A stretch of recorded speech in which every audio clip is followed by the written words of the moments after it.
Last two drives we're going to cover are the shoulder check and the Irish whip. Now, both of these lead directly into the finishing moves, which is why we're going to separate them a little. So, first, shoulder check. Doesn't get any easier than this. You've now stopped the attack, whichever way, you've had them off balance. You want to start driving them back. They're much bigger than you. There's a lot of weight. You're not sure that the edge of hand's going to really do it, all right? Even though, trust me, it will. Lock your hands together and boom, drive right into them. You mix this up with some of the other stuff we just did. You can edge your hand. Oh, don't back off so quickly. Come back here. All right. You stop the attack. Boom. You can go straight back into the double chin jab. Possibilities are endless. The combinations are endless. And that's the whole point. It doesn't matter what comes out of you. As long as you drive them back and don't stop, that's it. In fact, you can actually pick a couple of these moves that you feel comfortable doing. So you want to come in here, whether you feel with the finger dart, all right, say it's the finger dart and the double chin jab and the shoulder check. That's all you do. If that's all you feel comfortable doing, or you have some sort of experience with, I don't know, putting your hands in people's faces, or it's just something that naturally comes out of you, then that's what you do. All right, let's go right to the Irish whip.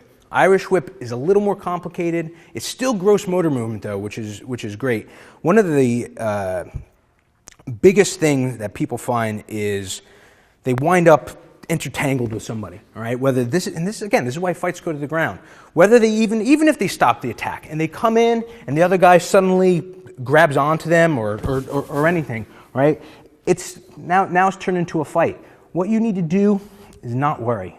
You need to still drive them back. Now, however you decide to do this, it's fine. Whether you do the shoulder check, the double chin jab, once you see something open, you grab it, right? You grab that wrist, two hands, you go up and you go down, all right? This is a perfect bridge into the arm break finisher, which we're going to cover in a little bit.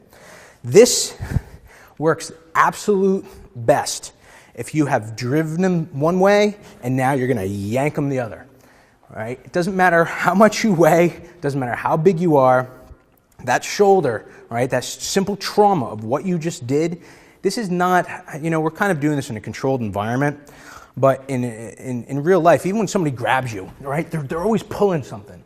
So the whole point of that, you have now, let's start over here. You've now, come on in, you've now stopped the attack, you've driven them back, you've hit them, and now you yank that arm in, all right, you have now totally taken them off balance both different ways. Right? This is just something now that you're looking to finish the fight. And I've never showed this before in this early of the training, but there's been a lot of questions of, okay, well, I've now got them against the wall. Let's just pretend actually, let's not pretend. Let's go against the wall. Let's do this whole thing. Let's start from here, and I'm going to drive you back against the wall. I'm minding my business. The guy comes in, boom, right? Finger dart up, per kick. Edge of hand, double chin jab against the thing, right? Shoulder check him just from good measure. Now he's against the wall. What do? Drive against the wall, right? Turn that tiger claw to rebound his head against the wall. All right, now he's a little dopey. Get that arm, boom, all right? This itself, just this motion, doesn't matter whether all right, there's some of you might be watching this have a keto experience where you can bring it across your waist, you can bring it down, you can bring it behind his back, just up and down, yank it as hard as you can to give that shoulder and that elbow some nice trauma. Then we're going to go into arm break as one of the finishers.